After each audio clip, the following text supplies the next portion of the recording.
Selamat sejahtera tuan-tuan dan puan-puan yang dikasihi. Hasni dakwah dibuli kepimpinan UMNO. Selepas digantikan sebagai Ketua UMNO Negeri Johor, Ahli Parlimen Simpang Renggam Hasni Muhammad mendakwah dia dibuli oleh kepimpinan partinya. Hasni mendakwa buli itu bermula daripada pilihan raya negeri PRN yang berlangsung Mac lalu. Pada masa itu, pilihan raya negeri Johor saya adalah poster boy untuk BN dan akan dilantik sebagai Menteri Besar apabila menang besar. Kini selepas saya menyokong Edio untuk bertanding dua jawatan teratas pada pemilihan UMNO, saya dilihat bertentangan dengan kehendak parti. Saya mohon untuk berbeza pendapat, katanya dipetik. Hasni diketepikan dalam PRN Johor tahun lepas walaupun merupakan poster boy BN. Sepanjang kempen, BN telah menangi PRN itu dengan memperolehi 40 kerusi DUN daripada 56.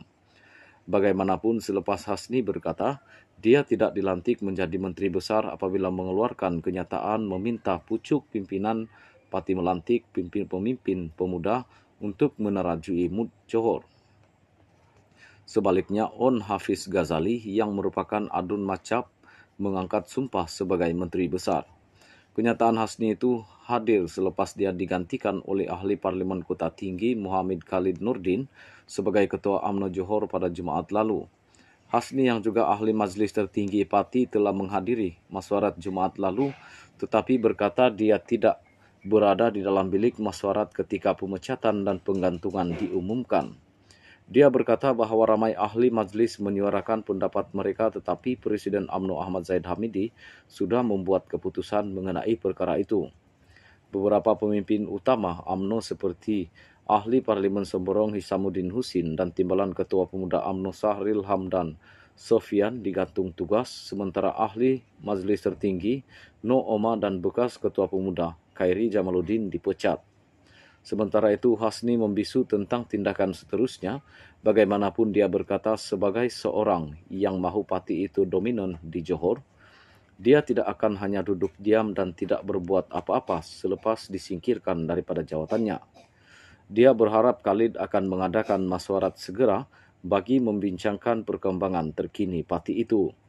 Hasni juga memberi peringatan kepada kepimpinan parti bahawa apa sahaja keputusan yang dibuat dalam UMNO tidak seharusnya sehingga memberikan kelebihan kepada parti lain. Saya harap semua orang dipecat atau digantung kekal bersama parti dan tidak tergesa-gesa menyertai parti lain.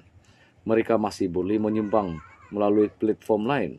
Dalam perkembangan berasingan, kumpulan veteran UMNO mendakwa bahawa pembersihan besar-besaran sedang berlaku dalam parti itu untuk memastikan masa depan parti dilindungi dan ia akan terus diterima oleh orang ramai. Pengurusi veteran UMNO Osman Disah memberitahu bekas ahli parti yang selama ini lantang mengkritik supaya berhenti merusakkan parti dan menjadikan provokator.